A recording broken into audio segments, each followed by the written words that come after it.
Hello friends, कैसे हैं आप सब। उम्मीद करता हूँ आप सभी अच्छे होंगे। स्वागत है आपका अपने यूट्यूब चैनल के अंदर। इस चैनल में आपके सामने हम डे बाय डे कुछ कंसेप्ट्स, मैथमेटिक्स के कंसेप्ट लेकर के आते हैं और उन्हीं कंसेप्ट से आपके रिसेंटली एग्जाम्स में सवाल भी पूछे जा रहे हैं। तो ये जो जितने भी कंसेप्ट हैं ये शॉर्ट फॉर्मेट में बनाए जा रहे हैं। कोई लंबी लंबी वीडियोज या लंबे लंबे सेशंस को हम नहीं लेकर के आ रहे हैं। हम up to the mark, up to the point एक ऐसी चीज आपके साथ डिस्कस करना चाहते हैं जिससे आपको आने वाले एग्जाम में फायदा हो। तो उसी कड़ी में हम एक और कंसेप्ट आपको बताने जा रहे हैं जो कि चैप्टर एल्जेब्रिक आइडेंटिटीज, बीजगणितीय सर्वसम्मिका से लिया गया है। और इसमें आगे क्या है ये तो मैं अभी आपको बताऊंगा। तो सबसे पहले आपका काम है, ये आपका अपना चैनल है, इसे आपको सब्सक्राइब करना चाहिए और जितने भी वीडियोस हैं इसके सभी को देखिए और सभी को लाइक कीजिए। आपको ये सेशंस कैसे लग रहे हैं इस बारे में भी आप हमें कमेंट सेक्शन में सुझाव दे सकते हैं।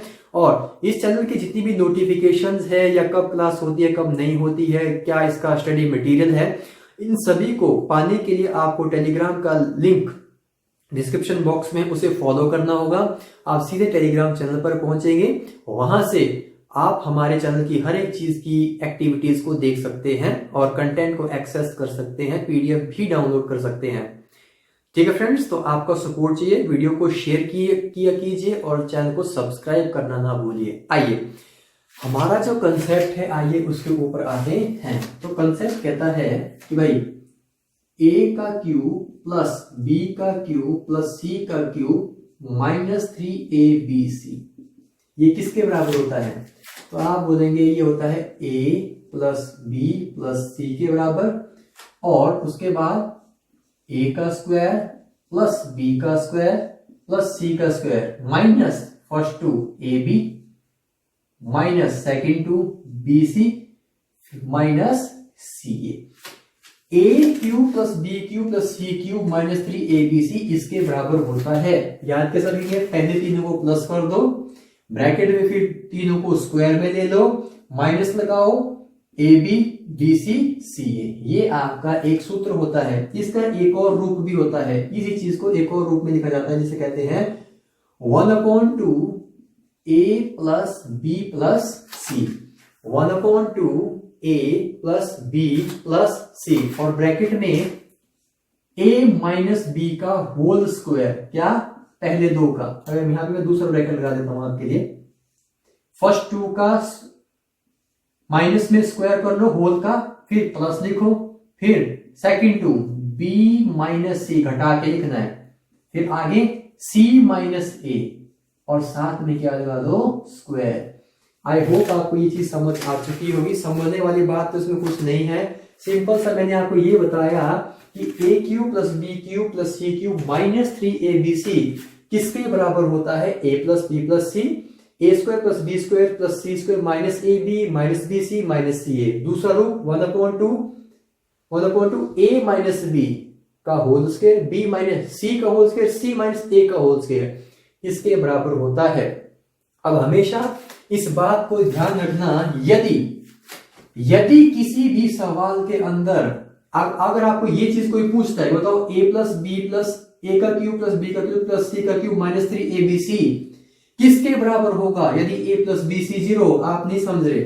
अगर मैं ये बोलूं कि if a plus b plus c equals to 0, अगर मैं ये कहूं कि a b c की वैल्यू कितनी है 0, तो अगर मैं इसको यहां पुट करूं चाहे मैं यहां पुट करूं, 0 से किसी भी चीज को मल्टीप्लाई करोगे तो क्या, क्योंकि मैंने इसको 0 कहा और आगे जो कुछ भी हो आंसर कितना आ जाएगा 0। तो मैं उस केस में ये कहूंगा कि भाई a का क्यूब प्लस b का क्यूब प्लस c का क्यूब, ये 3abc कहां चला जाएगा, सेकंड दूसरी तरफ चला जाएगा। और इसी चीज को आपको एग्जाम में कई बार डायरेक्टली पूछ लेगा और कई बार आपको सवालों में भी देगा। मेरी बात को समझो ध्यान से, a cube plus b cube c cube के जो सूत्र है वो ऐसा होता है। मैंने कहा अगर किसी क्वेश्चंस के अंदर a b c इन तीनों को जोड़ करके 0 आ गया और आपसे पूछा a cube b cube c cube क्या होता है, तो आप कहना क्योंकि ये 0 बन गया, ये 0 बना तो इसने सबको 0 कर दिया, ये 0 बना तब भी इसने सबको 0 कर दिया, दैट मीन ये सारा का सारा पोर्शन ही क्या हो जाता है, खत्म। तो क्या बचता है, सिर्फ ये बचता है इक्वल टू किसके, 0 के, ये उठ के उधर चला जाएगा तो कितना रहेगा आंसर। अब इन ए बी सी की जगह पर अब वो यहाँ पे नंबर डालेगा, संख्याएं देगा और आपसे पूछेगा बताओ ए cube B cube C cube क्या होता है। आइए मैं आपको बता देता हूं कैसे। इस कंसेप्ट को आपने समझ लिया, कॉपी में नोट किया करो इन कंसेप्ट्स को, ठीक है। आइए मैं क्या कहना चाह रहा हूं, आइए सवाल के माध्यम से मैं आपको समझाता हूं। सवाल है -12 का क्यूब प्लस 7 का क्यूब प्लस 5 का क्यूब, ठीक है। उसने बोला कि इसे सॉल्व करके दिखाओ, उसने बोला कि इसे सॉल्व करके दिखाओ। कुछ महान लड़के क्या करेंगे, 12 का क्यूब लिखेंगे, 7 का क्यूब लिखेंगे, 5 का क्यूब लिखेंगे और उसको सॉल्व करेंगे, जो कि एक लेंथी प्रोसेस है। ऐसा नहीं करना है। मैंने अभी अभी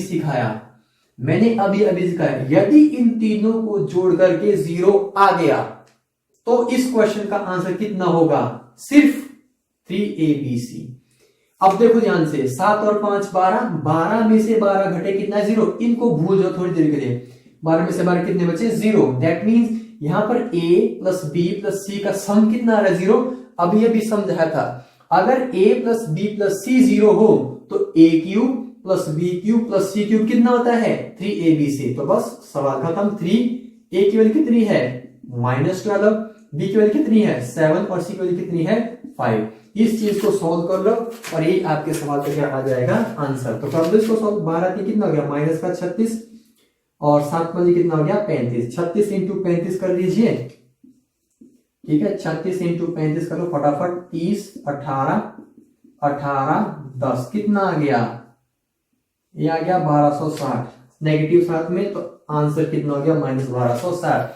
मेरे समझाने का मकसद ये है कि अगर इस सवाल को आपको एग्जाम में कभी दे, तीन नंबर क्यूब में दिए और बोला कि बताओ इसको सॉल्व करो कितना आएगा, अगर इन तीनों का सम 0 हुआ, आपने सीधी 3 के साथ इन सभी की गुणा कर देनी है और वही आपके सवाल का आंसर है।